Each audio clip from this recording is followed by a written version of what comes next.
Yay, we're rolling. Hey, we're on. Cool. Hello, YouTube. Hello, YouTube. It's we're here again. It's Unthaf Neverborn, the Abyss That Slumbers, and this is Eldritch Rants. We're joined with Atheist Junior and Mr. Gurr, and we once again ask the questions that nobody else is willing to ask. And our question tonight is: if the Lorax speaks for the trees, who speaks for the multinational corporations?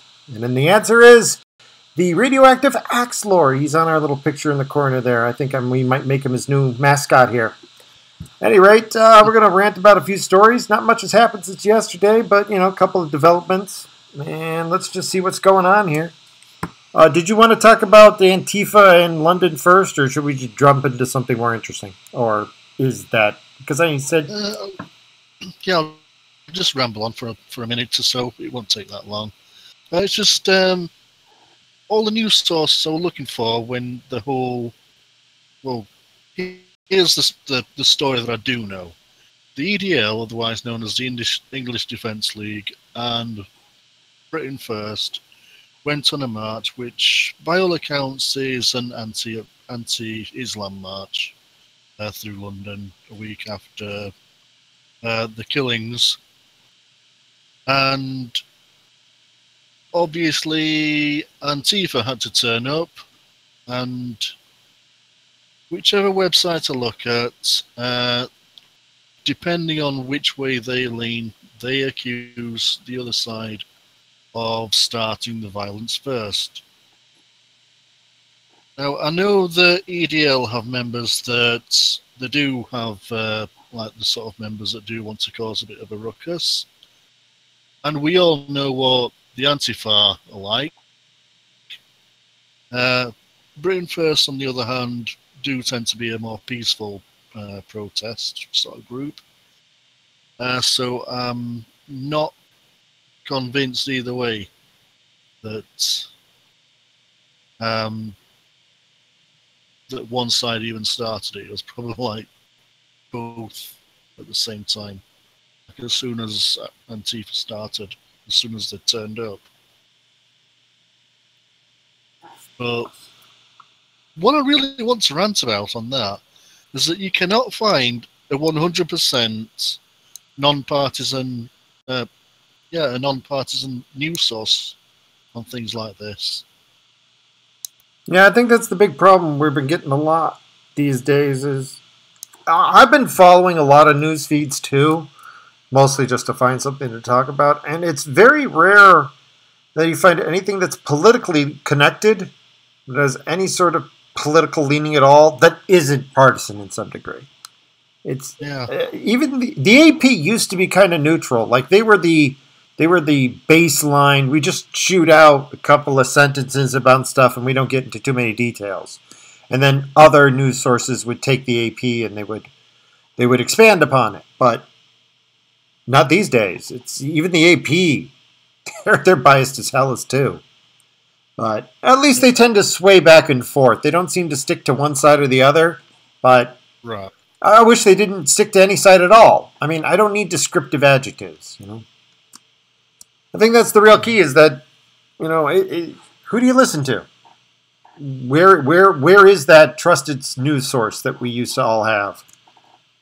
Yeah. Like here, it used to be the BBC, but not anymore. It's very left-leaning. And then people on the left say, oh, they're totally right-wing. They give the Conservatives so much more coverage.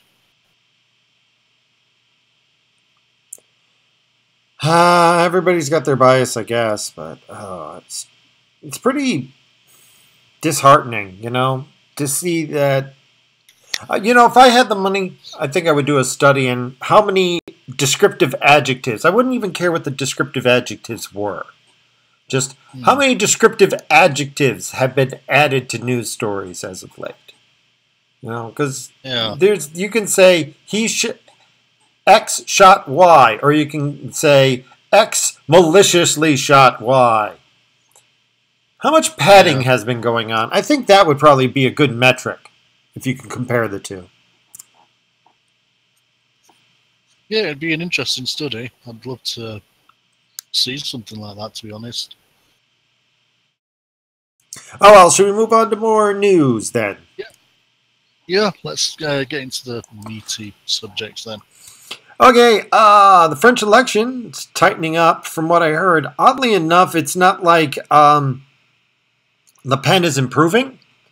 She kind of actually dropped a point, but her competitor dropped as well. So, relatively speaking, that actually makes them closer. I'm pretty sure at this point, from everything, if I'm remembering French correctly, they have a runoff, right? Like, they don't have primaries like here in America, where each political party picks somebody and then we run them off. This is everybody just jumps in, everybody votes, and the top two get to compete, right? Yeah. So I'm from what I'm seeing, it looks like she's going to be in the top two. One can hope. But yeah, it's usually when you get to the top two, then it usually is a 2-horse race. It's the same over here. Anyone can pretty much run for prime minister. Well, but the party has to choose who they want to run in the first place. But you have to be elected. It's the same as the Canadian government. You have to be elected in your area in the first place to get a seat on the House of Commons before you can actually, become prime minister. Which is an interesting thing once, because 1 year the Canadian prime minister wasn't even in the wasn't even an MP. They lost a by-election or something, and so for about 2 months, the actual prime minister couldn't even take part in any debate. man, I don't understand how that works. Like, that's the one problem. I try to wrap my head around it. And unfortunately, like most Americans, it's like, if the American election system was good enough for Jesus, it was good enough for everybody. Exactly. I think that was an actual quote. But it's something I can imagine someone saying. Well, actually, the original quote was, it was from a senator. It was on the Senate floor. And he said, if English is good enough for Jesus, it's good enough for everybody, and it should be the national language. And the people in the audience looked at him and didn't have the heart to tell him. He didn't speak English, just so you know. Oh, right. That's even weirder. I'm hopeful about this whole thing. But one thing is, do you think France is financially pretty screwed up? Because I've been trying to determine that. There's some people saying that they're heading the same way as Greece. Not sure, though. Your general opinion? Yeah, definitely. Wow, they really are getting financially slammed. I kind of had a vague idea about it, but as you said, it's hard to find any reliable sources that you trust these days. Yeah, I think pretty much any EU country has been losing money. Well, on to something a bit more fun and proof that holidays all need to die. The annual International Pillow Fight Day was on April Fool's Day. God help us all. And in downtown Los Angeles, they had several hundred, possibly over 1,000 people trade soft blows with one another in Pershing Square in a giant pillow fight. People even showed up in their pajamas. If there was ever a town that basically was a bunch of children that begged for their safe spaces, this is it. Was it government funded? I imagine that part of it was because you couldn't have an event like this in California without the police being there, and that means taxpayers paid for some of it. Yeah, I'm looking at the picture and I can see some cops in the background. What date did this happen? That was April 1st.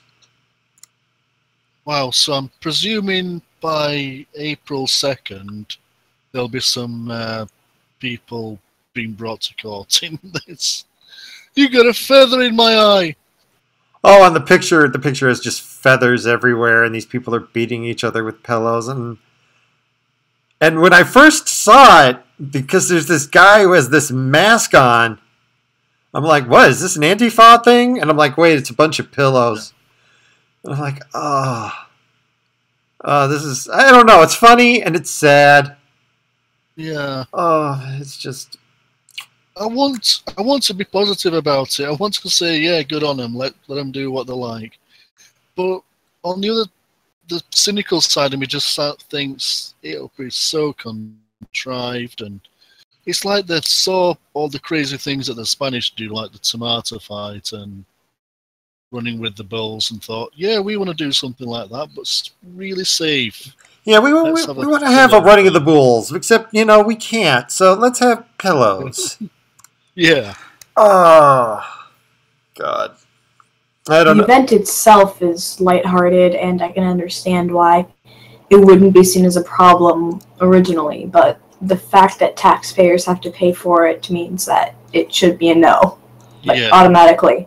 It's not required, and when the government can be doing something actually fucking productive with taxpayers' money, which is theft in the first place, they should be doing something productive instead of wasting it on fucking pillow fights. Yeah. Something productive would be better. Yeah. Anything would be better than this. And it's just a sign of the times. It's just a sign of the times. I want to say, oh, this is really cute, but then you're right. Too cynically, I just can't deal with it. Well, I just felt like that jumped out at me. And a bit on the silly side as well. Ever see the movie Sharknado? I have. All 4 of them. I watched the first 2, and yeah, that's all I've managed. Well, as an interesting note, apparently a couple of days ago, the sorry about that. Australia had a cyclone blow through, and apparently it left a shark in a puddle on the mainland. So... Oh, hell no. Oh, yeah. Like, it's always deadlier down in Australia. And even during a cyclone, you can have a dead bull shark get blown through the air to drop in your town. Oh... Yeah, I mean, I just thought that needed to be mentioned.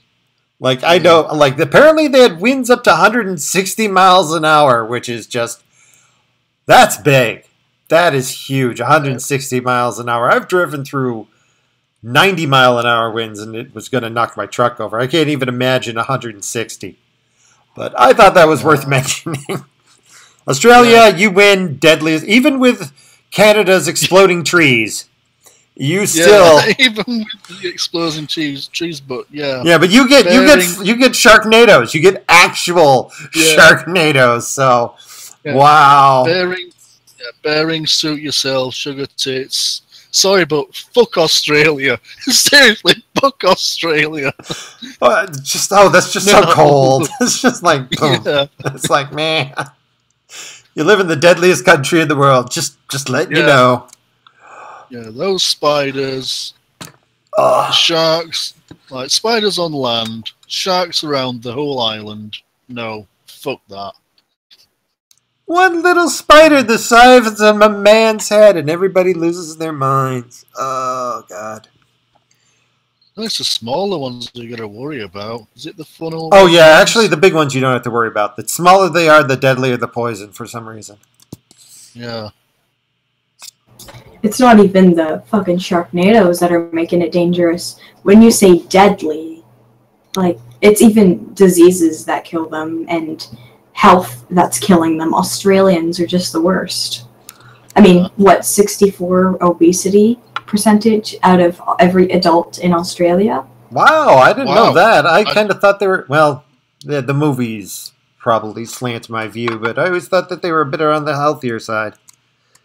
Yeah, so did I. Wow, we've infected them with our slothness. Yeah. Ah, well.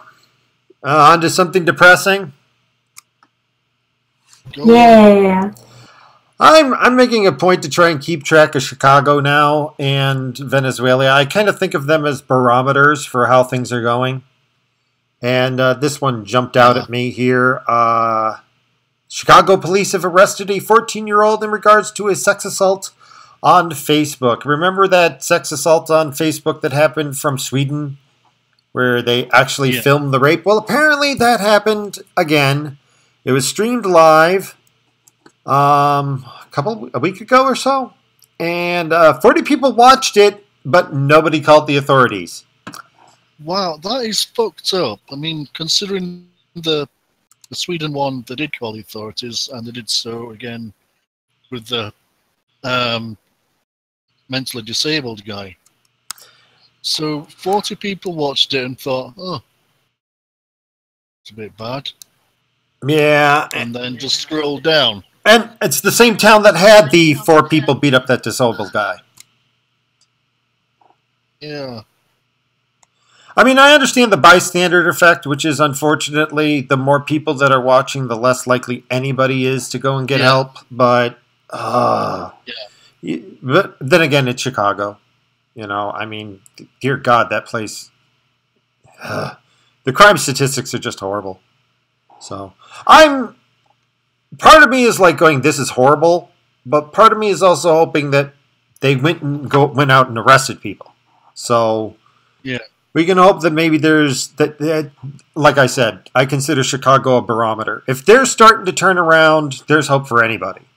You know, if you can fix Chicago, you can fix anywhere, because that place is a shithole.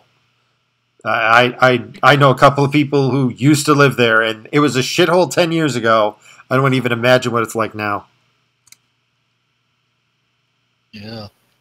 So I'm just wondering, at what point does this complacency turn into, I don't know, obstruction of justice by not calling the authorities, knowing full well that this was going on?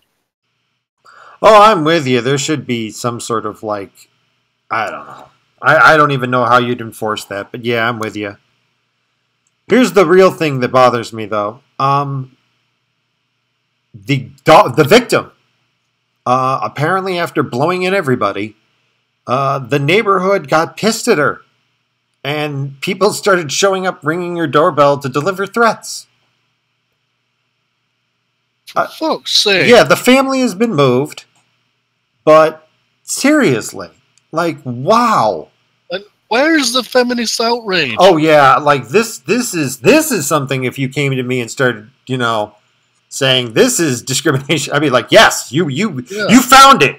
You found, discrimination against women on this one. Dude, you thought you'd walk away from it? You think you can intimidate the victim into shutting up? What the hell? Not to mention the fact she's 14 years old. That's below the age of consent. So she doesn't even have the right to say, I wasn't raped. Yeah. But, oh, dear God. So we have a real, genuine case of victim blaming here. Oh God, yes. Where are the feminists? Yeah, this is a case, but it's in Chicago and it's run by Democrats, so nothing's going to happen. Yeah. How dare you actually try to help somebody who's in a crappy situation? Oh well. Moving on. Like just trying to depress everybody. Although this one, bring a smile back to your face. For April Fool's Day, somebody hacked the New York Post and got their app to start sending out Heil President alerts to everybody. Yes! Nice. I'm hoping it's... Fortune, you beautiful bastards. Oh, yeah. If we're lucky, it was the hacker formerly known as 4chan. Oh. I don't know who did it, but clap here from Kekistan, because that's amazing. If anybody had it coming, it's Post. Although, admittedly, on one hand, though, Rupert Murdoch has been relatively Trump-friendly. Okay, so...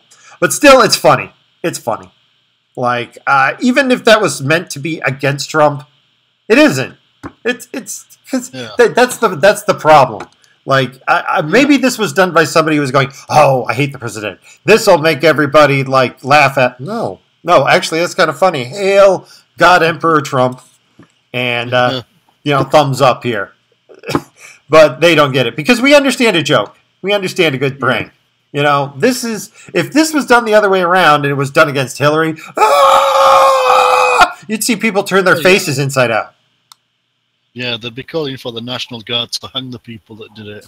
But still, I can't help but applaud and say, that's a good one. I'm not quite sure what your message is, but that's a good one.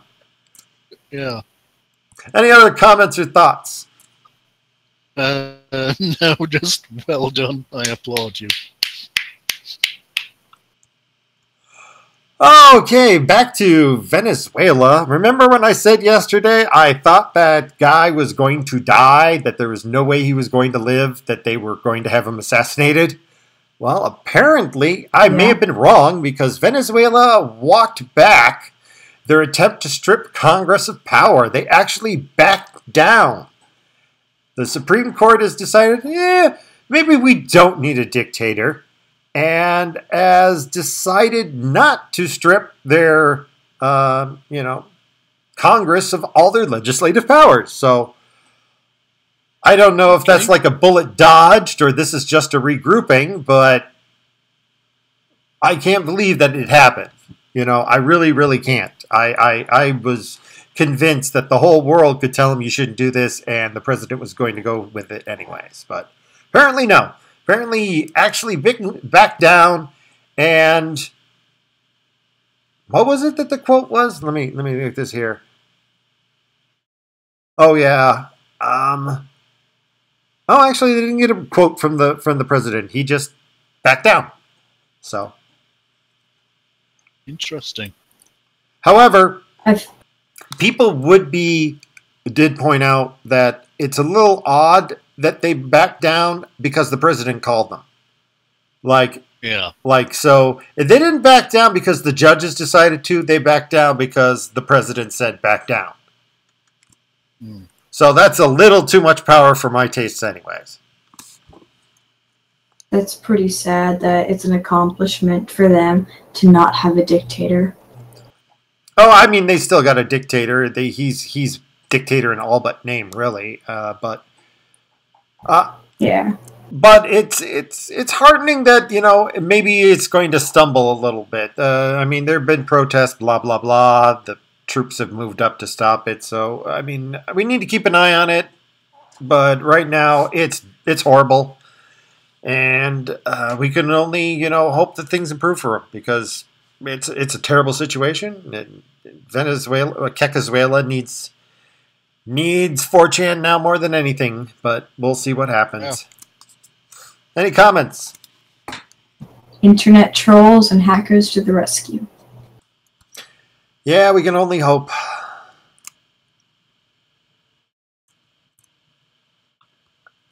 Okay, moving on. This one I'm a little mixed about myself, but thought it was worth bringing up. Basically, I don't know if you knew what the case was under Obama, but he was a micromanager. He was there on top of everything, and nobody did anything without his approval. In fact, many of the drone strikes had his own personal signature on it, which is something I'd like to comment that of all the presidents of the United States, he's the one who called for the most assassinations. All right? That, I think, is what he needs to be remembered for, not for being the first black president, but to be the president who has assassinated the most people. I don't think assassinations are right, ever, but there you go. On the other hand, Trump is backing off on micromanaging anything. He basically is saying to Pentagon, do what you think is right. He's been, so the Pentagon, as the phrase goes, and I don't like this, the Pentagon is quietly seizing more control over war fighting decisions. What? Like, why do they have to quietly seize control over war fighting decisions? Yeah. I mean, I would hope that they would have them all. Yeah. When you think that the central brain of the American military would be in control of what they do with all the wars. Well, My only hope is here's the thing. I'm against war. Period. Like, I mean, I understand its need, but I would prefer it to be as limited as possible. So my only hope is, go in, blow everything up, get out. I mean, that's how Ronald Reagan handled it. We never stayed. We just flew in, we bloodied somebody's nose and said, "Don't do that again," and then we left. I hope that's the attitude we're going to be developing because, I mean, after we're done blowing up ISIS, we can just say, "You guys are on your own. We screwed up enough. Handle your own problems. We'll come back later." Reagan seemed to always have a good exit strategy. So did the first Bush. Well, oh yeah, go on. Clinton, he seemed to do well. At least the wars ended, the ones that Clinton was involved in. But after that, Bush Jr., Obama, he's just an ongoing cycle. And I think they've just got America's feet in so deep that there's no clear exit strategy, and it's just made everything worse. I hate to be the paranoid, but about the same time that the second Bush started getting into his immigration reform and really pushing globalism was when everything got really war-like. Yeah. I mean, Clinton, I think the reason why he wasn't very warlike is he didn't have a lot of opportunity to be warlike. Things were going pretty good in the 90s. But after 9/11, they basically handed, George Walker Bush whatever he wanted on a plate. Like, he could have asked for anything he wanted from any country on the world, and he could have turned that all around and used it to build bridges, but instead he said, "Nope, screw everybody. Oh, you want to come over here and help us? No, America helps itself. By the way, we're going to go blow up that country right now." And mission accomplished. Mission accomplished. I mean, oh dear God. Yeah, with mission accomplished, we have blown off Afghanistan and sold the rights to a pipeline. We're going to go do the same thing over in Iraq. God. And then from there, I think he thought he could control it. I don't think he really wanted to do everything the Democrats are doing.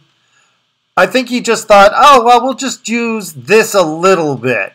But as the old saying, don't take any power for yourself as the president. You don't want your worst enemy to have. And as soon as the Democrats got it, whoosh, they ran with everything he took. Oh, my God. So, I mean, but I'm heartened by this, where Trump is saying, I'll tell you what accomplishments I want you to get. You figure out how to do it. It's always the way it should have been. The president's job, in my opinion, has always been to tell the military not to do something, not how to do it. That's how we got screwed up in the Vietnam War. And I think that's how we got screwed up in the second, Iraq War.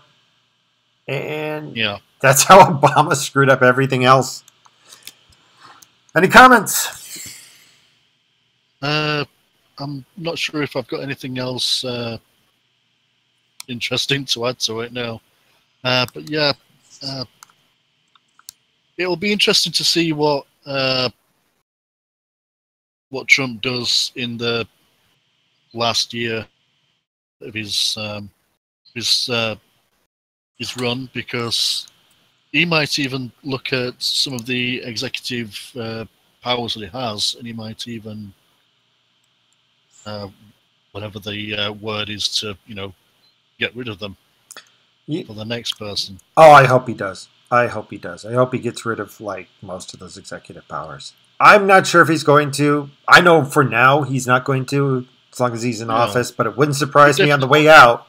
He said, oh, by the way, you thinking you're going to be using these? Executive order. I will eliminate all these executive order powers. Yeah. He won't do it for his first couple of years, but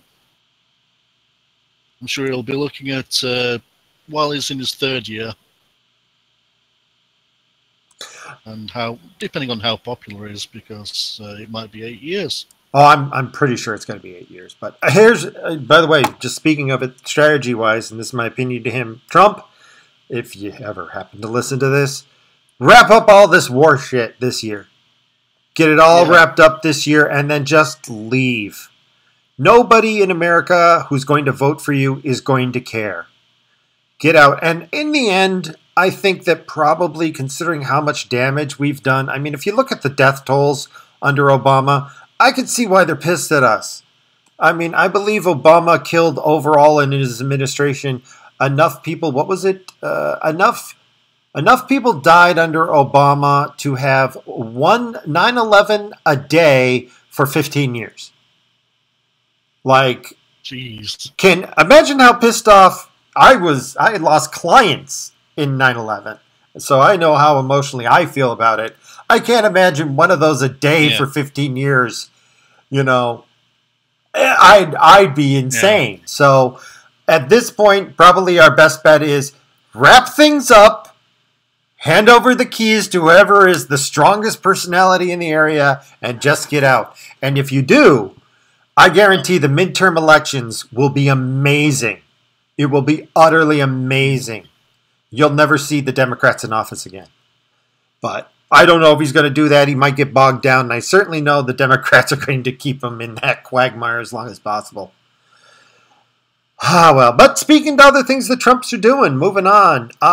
Trump has been electrifying Wyoming because they do a lot of coal up there. And apparently a lot of his changes are allowing the open pit mines to get back to work. So we can be hopeful that we're going to be making a lot more coal. A lot of environmentalists are pissed off about this. But if you think about it, America is basically the Saudi Arabia of coal. We've got enough coal that if all the gasoline on the planet ran out, there's a process known as gasification. You can take coal and turn it into gas. It's incredibly dirty. You know, it's not healthy. But you can turn coal into gas. And we, I believe it was estimated, have enough coal to satisfy our gas reserves for about 200 years. So I'm optimistic that we're going to get prices down, keep prices down for energy, because if we don't have cheap energy, we're not going to go anywhere. And I'm sorry about the environment taking one for the team, but honestly, I'm not too big on the global warming myself. When I when I look into the experts, I always like to look at the first experts, the guys who said global warming was real. Then when you listen to them, they all have the same story. There's nothing we can do. It's too late. But then you've got the other 99% of the scientists saying, there's lots we can do. Just give us more money. You know? Yeah. Somebody came up with a great story for me about global warming. I just want to go on to it real quick here. He said, every dollar we borrow is $3 basically destroying the environment. So if you want to borrow money to save the environment, you're defeating yourself. You could save much more environment just by paying off the national debt. Yeah. Yeah, that makes sense in a bizarre way. Well, it would raise interest rates, and things would become more expensive, true, but people wouldn't waste their money on junk. Yeah. Less junk being bought, better for the environment. If you want to get the environment under control, stop borrowing money. There you go. That'll help a long way. Less products being bought in general. So if you buy the whole thing, if you buy the whole global warming thing, borrowing money to save the environment will not work. And that's basically a lot of the Democrats' plans. Because something like that, as simplified as what I'm saying will be, but with the less spending would trickle down to actual products with less packaging or less unnecessary packaging. So that would help immensely as well. But at any rate, yeah, it looks like overall Trump is looking to reverse the massive losses in the energy market. So overall, there's one thing I just wanted to mention. It was something Obama said a couple of years ago where basically it translated into, this is it. This is as good as America gets. And just when you look at the job market since Trump took office, like what, 3 months ago? I'm just going, wow, how did you do this in 3 months? Like, what changed? Like, why wasn't Obama doing this? Like, what? Because I can't imagine it isn't something special. Like, all Trump has been doing is picking up the phone and calling people. Like, what the hell? You know, it kind of really makes me sad. It makes me really sad that we were in that situation in the first place. Yeah, you could even love him or hate him. Trump, for the first few weeks in office, was working his arse off doing this decision and that executive decision. And what was Obama doing? Improving his goal swing. Well. At any rate, on to a bit more. Even though there is absolutely no evidence that Trump has any illegal activity involving the Russians, and I don't know if you saw that clip from the latest briefing over at the White House where there's that woman going, how is the administration going to recover from the Russian involvement? And the guy says, there is no Russian involvement, but people keep talking about it. No, you keep talking about it. Yeah. If he used Russian dressing on his salad, you'd think there was a connection. I love that line. I could not stop laughing. If we used Russian dressing, you'd say there was I mean, oh my God, I can't believe. This is the one thing that if nothing else, the press corps at Trump and his PR guy or whoever it is that does the announcements at the White House, it has gotten so much better. It was so dry under Obama. You've got a guy who's actually willing to mock the press. That's what you need. I mean, because if you're treating them with kid gloves, and if someone asks a really dumb question, and if you got to like try and pretend to be professional and answer them in a very professional way, you're not going to get anywhere. If someone asks a stupid question, you've got to point it out and just say, no, stop. Just stop and think about what you're asking. Think about what you're saying. I don't know. But at this point, I mean, it's just more evidence that the mainstream media is completely calcified and insane. I mean, again, I repeat my prophecy. We'll see one of those places file bankruptcy this year, I swear. I'm not going to bet anything on it because I don't have any money, but I swear. But he's also something else about it. I got off topic here. Is Trump is basically going after the spy agencies. He's trying to gain control of them. And when I'm looking over this article here, they make it sound like it's a bad thing. It's like, oh, come on. Everybody knows how evil the CIA is. They've admitted it. They come out and tell them, yes, we experimented on Americans and filled them up with LSD, and a couple of people jumped out of windows because we were blackmailing them with pictures of them being with prostitutes. Sorry about that. I mean, my God. So if Trump's trying to control the CIA, what bothers me is the president didn't have control over the CIA. He needs to take it. It wasn't there to begin with? Holy crap, that's troubling. On the other hand, this is also hardening. I don't know if you guys remember Hillary and the email scandal. Nobody related to that would even testify. In fact, there was that one guy who openly told Congress, screw you, I'm not even showing up. It's a waste of time. Everybody involved in anything involving the Russian investigation, quote unquote, they all basically said, anytime you want to call, I'm more than happy to show up and tell you everything I know. They are contacting Congress to volunteer. Oh, no, I don't need waivers for immunity. I'm more than happy to just show up and talk. That is the comparison. That is the comparison right there. Trump's office is like, sure, anytime you want to talk, come on, stop by. I'll answer all your questions because I got nothing to hide. Oh, like this is just such a joke. This is just such a total joke. Any thoughts before we move on?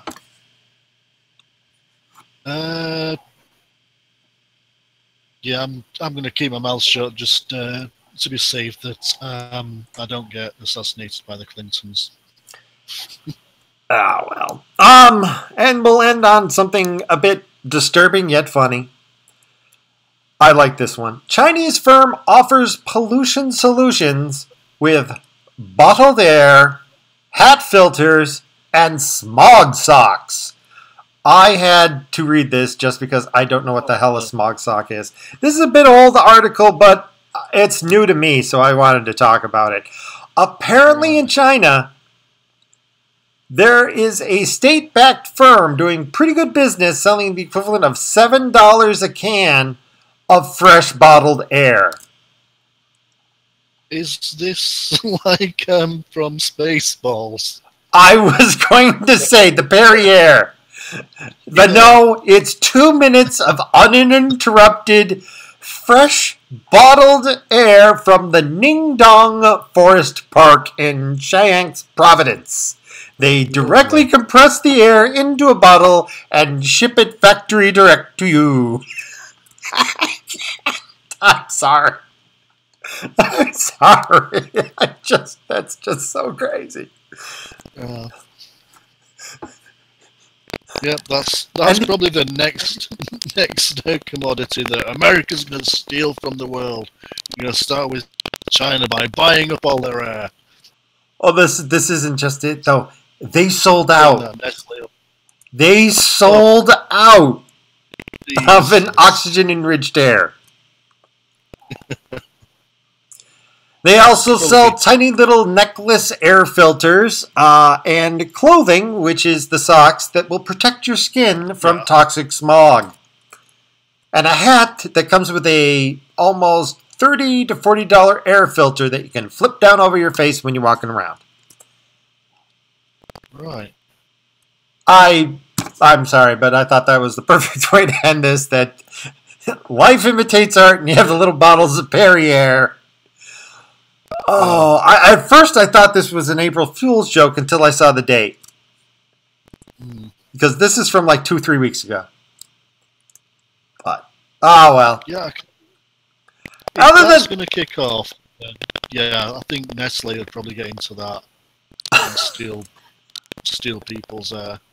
They're doing it with the water, aren't they? Well, yeah, I mean, that's what all the bottled water is here in America is anyways. It's people going, I can't stand the taste of local water. In fact, I know very, very few people who won't drink anything but bottled water. As far as I'm concerned, I got a Brita filter, but so I suppose I'm to some degree just as guilty as they are, but bottled air, that's new by me. And the fact that they're making money, that's wow. Of course, they do have smog that is the equivalent of breathing iron filings, so I can kind of understand this. Yeah, that's what I looked into once about, you know how a lot of people wear the masks in Japan? I always thought that was because they were paranoid about disease, but, you know, to some degree, yeah, it is the smog. Well, that's what I thought it was at first, the other way around. That it was smog and just bad air. But one of the main reasons is because they will go to work whether they're sick or not. And it's to protect themselves and to protect each other. Especially when they're on the way to work and in work. If they've got a cold or flu or something, they'll still go to work and they don't want to spread it. But it is also to do with the air quality, as well as some just wear as a fashion statement as well. Yeah, I remember that. In Japan, you can get designer face masks. I always thought that was a bit strange, but at any rate, that was the final topic I had. I think this is as good a place as any, unless anybody has anything they wish to bring up. 45 minutes is a healthy stream for my concerns. Anything else on your minds? Anything you think we missed that happened in the past 24 hours? Atheist, do you have anything? Nothing related to anything talked about. Well, anything you want to bring up? I mean, If there's anything on your mind, now's the time. It's not an important topic, but I did come across this interesting article. It's another thing about WSIB, but it's Grim Reaper escorted from meeting where General Electric Petersburg former workers received updates on workers. I still can't pronounce that word. Compensation claims. Compensation claims, yeah. A guy dressed up as a Grim Reaper got kicked out of a meeting. Oh, no. That gets a good applause from me. That's a Kekistan move right there. Yeah. Showing up as the Grim Reaper, that's a Kekistan move. Yeah. Praise Kek. Praise Kek. Praise Kek. Alrighty. Well, that's a good roundup for the day. Again, as always, this is, just a practice so we can all get used to it. If anybody out there wants to improve their own debate skills, contact me. You're welcome to come by and join on the stream. We can all chat about local events. And if you disagree with anything we have to say, we definitely want you on because we'd love to have somebody who argued with us so we can have an open and honest debate about things. At any rate, this has been Eldritch Rants. For if you listen to this, we're glad you joined us through all of this. We hope the news was interesting to you. And thank you for your time, and I hope you all have a pleasant evening. All right. Good night. Good night, everybody.